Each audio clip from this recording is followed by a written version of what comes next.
예수님께서 이 대가볼리에서 떡 7개와 물고기 2마리, 두어 마리죠. 물고기 2마리로 4,000명을 먹이신 사건을 통해서 이 예수님께서 하나님의 나라를 세우시고 또 이방인들에게도 이 하나님의 나라를 기업으로 주시며 그 나라를 풍성하고 또 충만하게 하실 것을 예표하셨다는 것. 그리고 또 이와 같은 하나님의 나라는 이스라엘에만 국한된 것이 아니라 더욱 크고 확장된 것임을 우리가 함께 살펴보았습니다.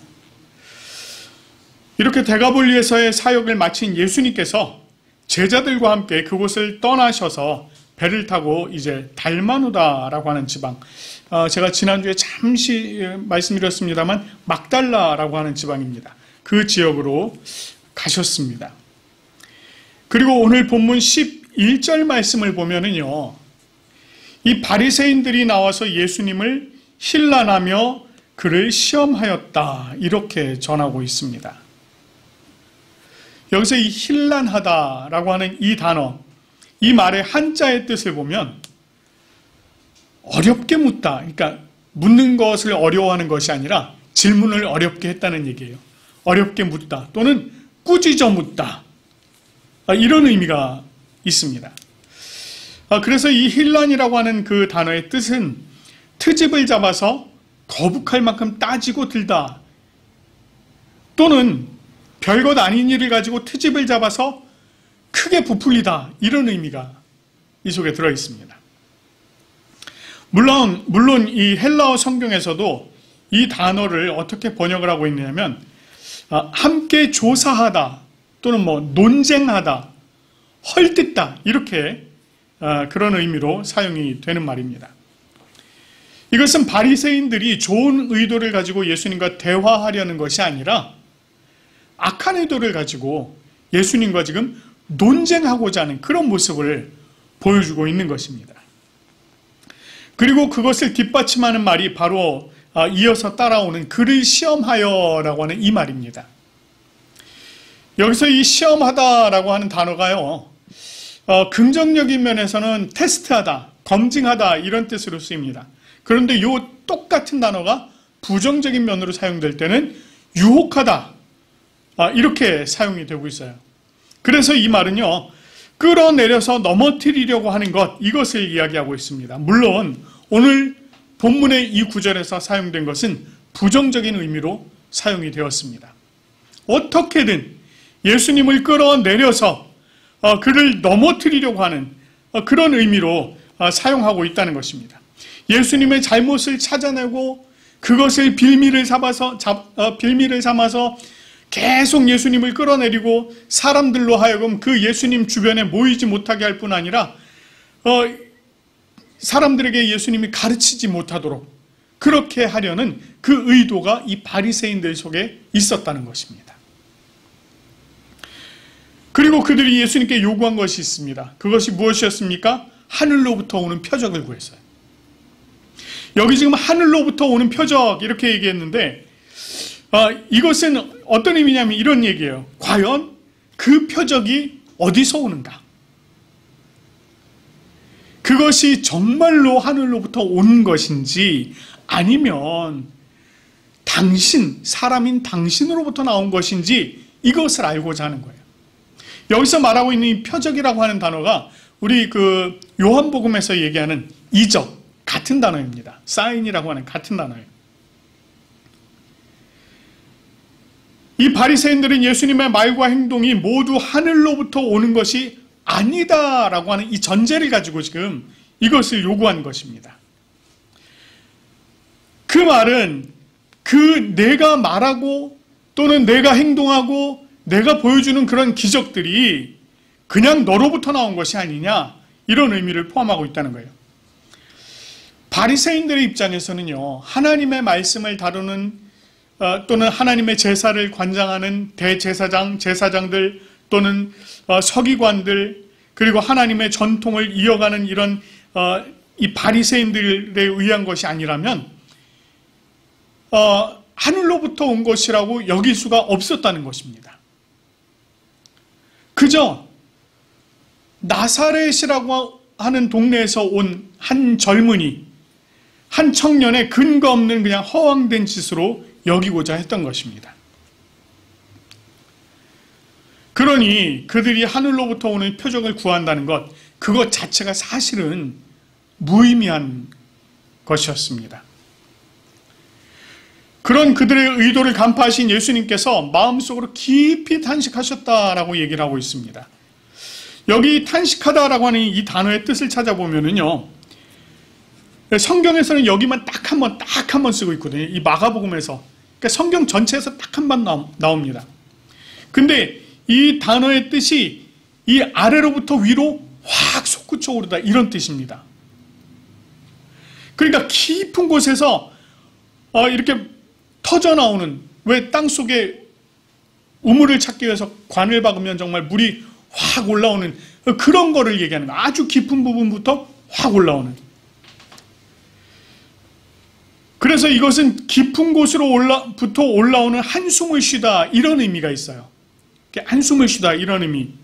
그런데 이게 단순히 이 육신의 폐부 깊은 부분에서 올라오는 한숨을 말하는 것이 아닙니다.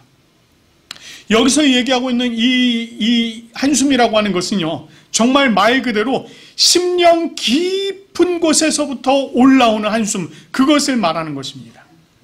이것은 그들의 언사가 예수님의 심령을 얼마나 탄식하게 하였는가 하는 것을 보여주는 단어입니다. 그리고 예수님께서요, 그들에게 이렇게 말씀하세요. 어찌하여 이 세대가 표적을 구하느냐, 이렇게 얘기하십니다. 여기서 말하고 있는 이 세대, 좁은 의미로는요, 지금 질문을 던지고 있는 그 바리새인들을 말합니다. 그런데 이걸 조금만 더 넓은 의미로 얘기를 한다면, 그 당시에 이 바리새인들과 같은 생각을 가지고 살아가고 있던 모든 유대인들을 얘기해요. 그런데 예수님께서 이 세대라고 하는 요 말, 이 세대라고 하는 요 말에, 이 말에는요, 상징적으로 종말의 때를 살아가는 사람들이라는 의미가 포함이 되어 있습니다.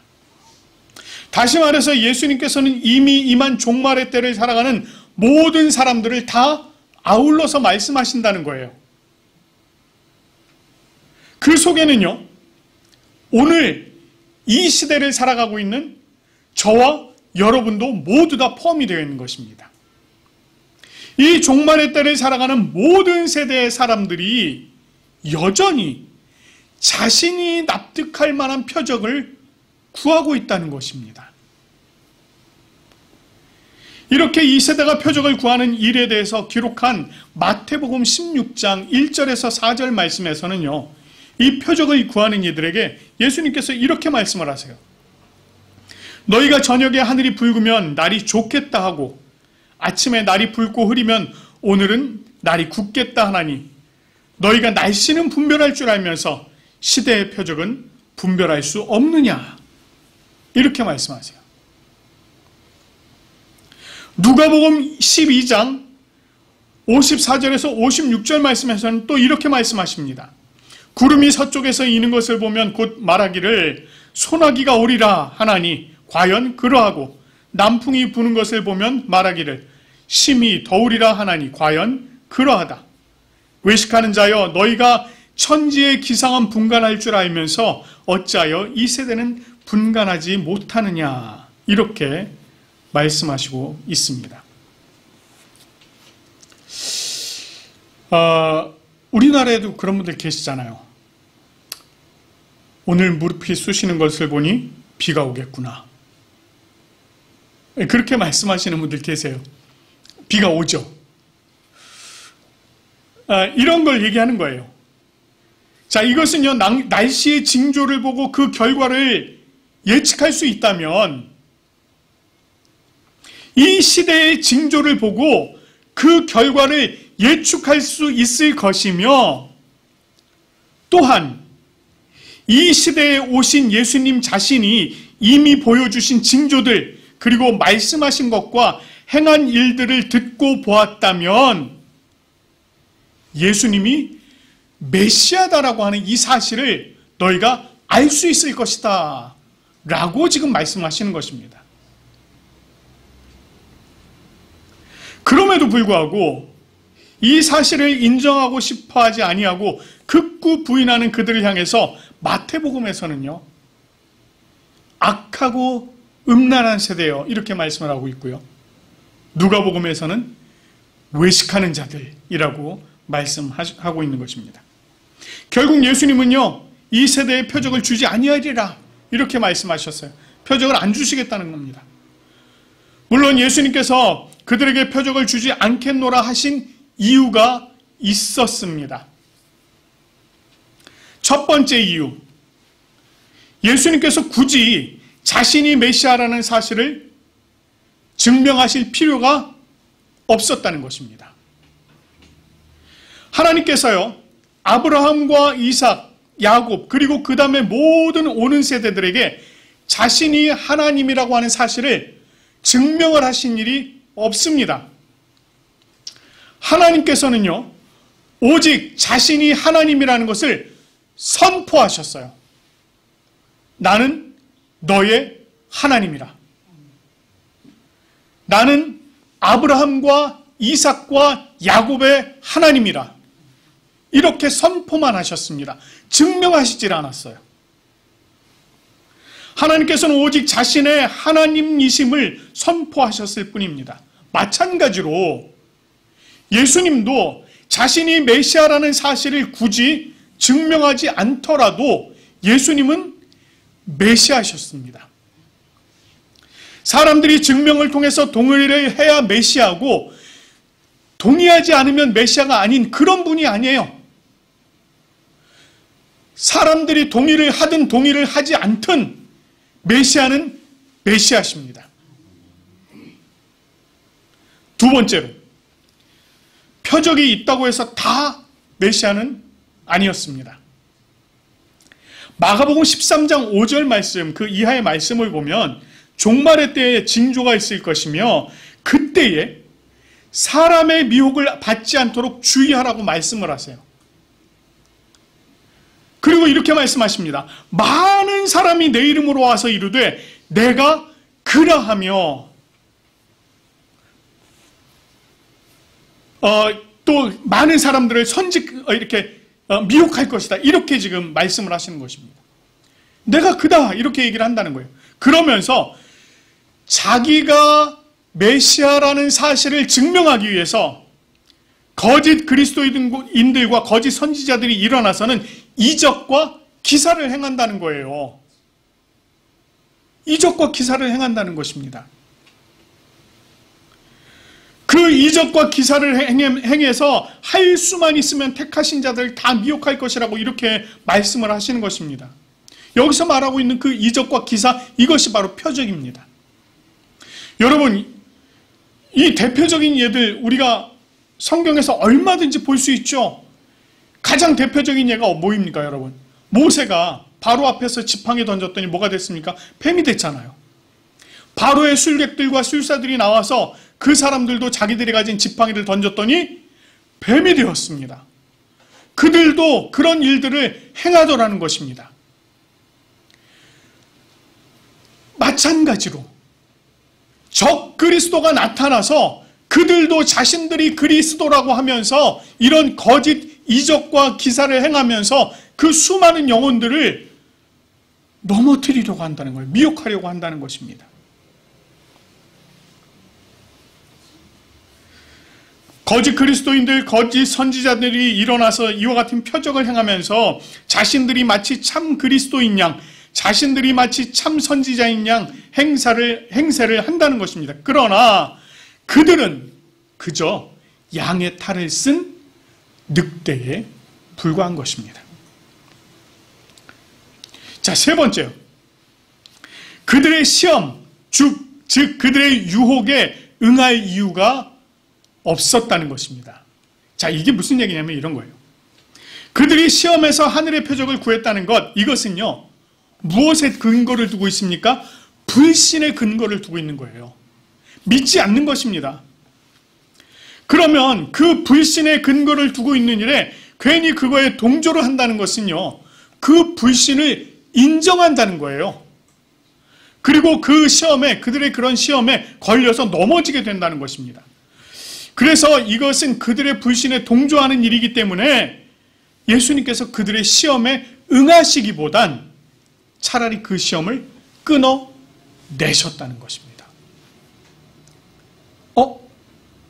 그러면 예수님께서 세례 받으시고 광야에서 사단에게 시험 받으신 것은요? 그것은 성령께서 인도하셔서 된 것입니다. 성령께서 인도하신 일에는 예수님께서 응하셨으나 그렇지 않은 것에는 응하지 않으신 것입니다. 그냥 딱 끊어내셨습니다. 그리고 마태복음에서는 이 상황을 악하고 음란한 세대가 표적을 구하나 요나의 표적밖에는 보여줄 표적이 없다라고 예수님께서 또 마태복음에서 말씀을 해주고 계십니다. 여기서 말하고 있는 이 요나의 표적이라고 하는 것은 요나가요, 밤낮을 물고기, 3일 밤낮을 물고기 배에 있었던 것을 말합니다. 그런데 마태복음 16장에서 이 말씀을 하시기 전에 이미 12장에서요, 요나가 밤낮 사흘 동안 큰 물고기 뱃속에 있었던 것 같이 인자도 밤낮 사흘 동안 땅 속에 있으리라 라고 하는 이 말씀을 이미 하셨습니다. 그 자리에서 표적을 구했던 자들, 이 마태복음에서 예수님께서 그 자리에서 표적을 구했던 그들에게 하신 이 요나의 말씀, 이 말씀은요, 이미 과거의 사건입니다. 과거의 사건이에요. 이미 과거의 사건입니다. 이미 일어난 사건이에요. 그러나 그 자리에서 표적을 구하는 그들에게 아직 일어나지 않은 사건을, 과거의 사건을 통해서 예표로 미리 말씀해 주신 것입니다. 예수님께서 3일 만에 다시 일어날 거라고, 땅속에서 다시 일어나실 것이라고 얘기를 하신 것입니다. 이 최종적인 결정적인 표적을 예수님께서 밀어놓고 계신 거예요. 이렇게 그들의 요구하는 표적을 주지 않으신 예수님께서 그들을 떠나서 다시 배에 올라 건너편으로 가셨습니다. 그 내용을 13절에서 전하고 있는데, 여기서 이 떠나다라고 하는 말이 있죠. 떠나다. 이 떠나다라고 하는 이 말에요, 어떤 의미가 포함이 되어 있느냐면 버리다 라는 의미가 포함이 되어 있습니다. 그래서 그런 의미로 13절 말씀을 보면 그들을 버리고 다시 배에 올라 건너편으로 가셨다라고 하는 것입니다. 예수님을 믿지 않고 불신하는 이 바리새인들을 예수님께서 버리셨다는 거예요.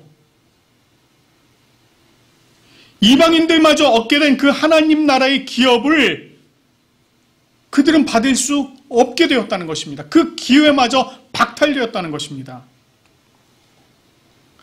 자신들은 하나님의 나라를 바라고 열심히 율법을 지키면서 살았지만, 그렇죠? 그 결과는 천국잔치에 참여하지 못하고 버려진다는 것입니다.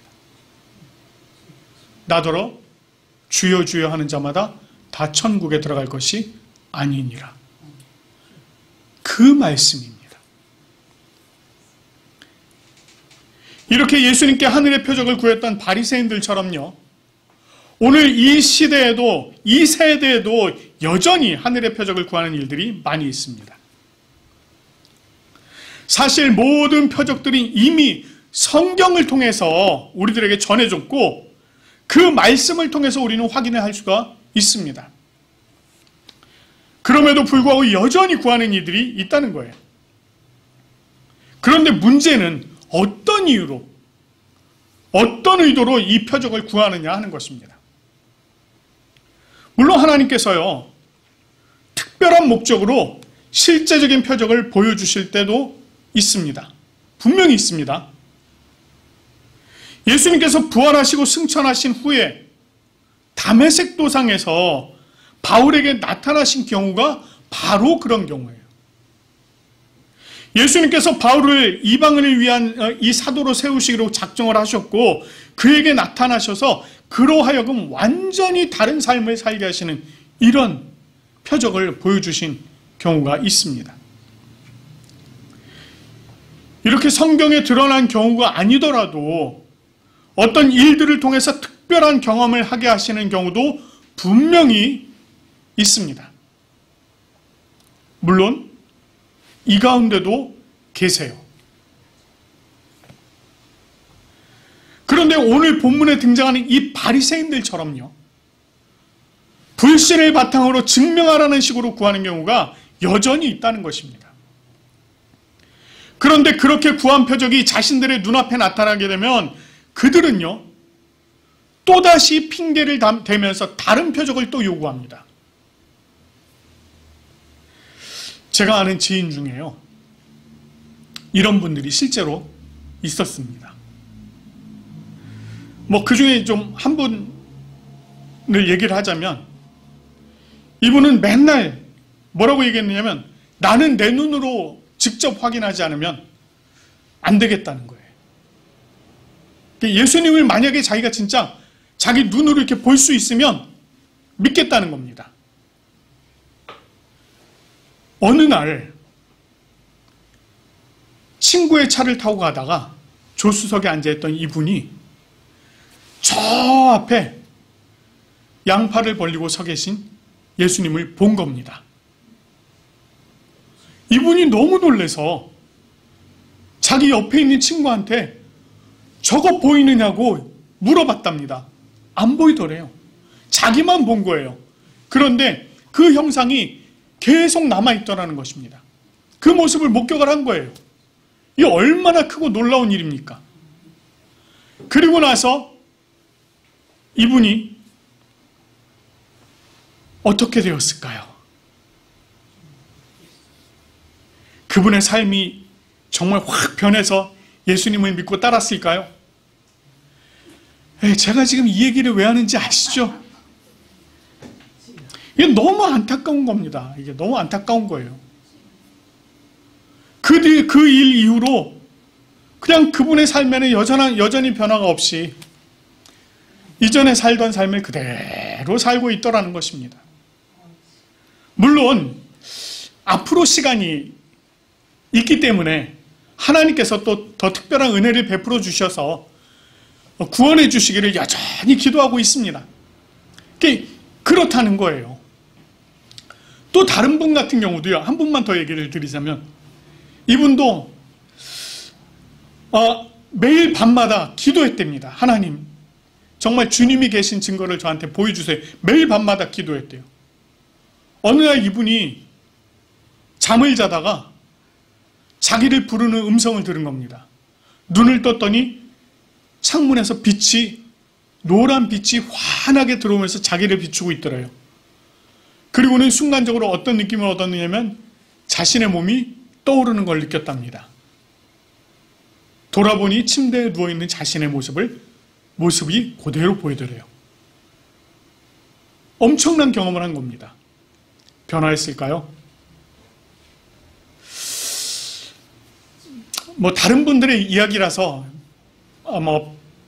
평가를 할 수는 없습니다. 뭐라고 또 결론을 내릴 수도 없어요. 아까도 말씀드렸지만 아직도 시간이 있기 때문에 하나님께서 특별한 은혜를 베풀어 주시길 바랄 뿐입니다. 사실이라고 하는 것은요, 증명하지 않아도 그 자체로 이미 사실이에요. 사실이 아니라고 우긴다고 해서 그것이 사실이 안 되는 것도 아닙니다. 사실이 아니라고 아무리 우겨도요, 사실은 사실입니다. 변하지 않는 진실은 진실이라는 것입니다. 예수님의 존재가 그랬습니다. 예수님께서 실제로 존재하셨고, 그분께서 실제로 메시아셨고, 그분께서 십자가에 죽으시고 3일 만에 부활하신 이 모든 일들, 그리고 40일간 이 땅에 계시다가 하늘로 올라가신 그 모든 일들이 다 사실이라는 것입니다. 에이, 성경에 써져 있으니까 그렇게 얘기하겠죠. 요세푸스라고 하는 역사가가 있습니다. 역사라는 건 어떻게 쓰여지는지 아시죠? 객관적인 사실을 쓰는 것이 역사입니다. 요세푸스라고 하는 역사가가 이 모든 사실들을요, 역사로 기록을 했어요. 사실이라는 것입니다. 사실은 증명이 아니라 선포되는 것으로 이미 충분합니다. 예수 그리스도는 참된 길이시고 진리시고 생명이십니다. 이것을 뭐로 증명을 하겠습니까? 오직 선포하는 것으로 충분하다는 것입니다. 그 생명의 주님께서 우리를 구원해 주셨고 우리를 주님의 백성으로 삼아 주셨습니다. 우리의 왕 되신 예수 그리스도를 그 믿는 믿음 안에서 오늘도 감사와 찬양과 영광을 올려드릴 수 있는 것이 바로 이 사실 때문입니다. 이 사실을 믿으시기 바랍니다. 온전하신 예수 그리스도를 믿으시기 바랍니다. 그분이 우리의 참된 왕이시고 그분이 우리의 참된 영광이 되시는 분이십니다. 그 주님 앞에 우리가 오늘도 감사함으로 나아가면서 찬양과 영광을 올려드리는 그 은혜가 충만히 차고 넘치기를 간절히 소망합니다.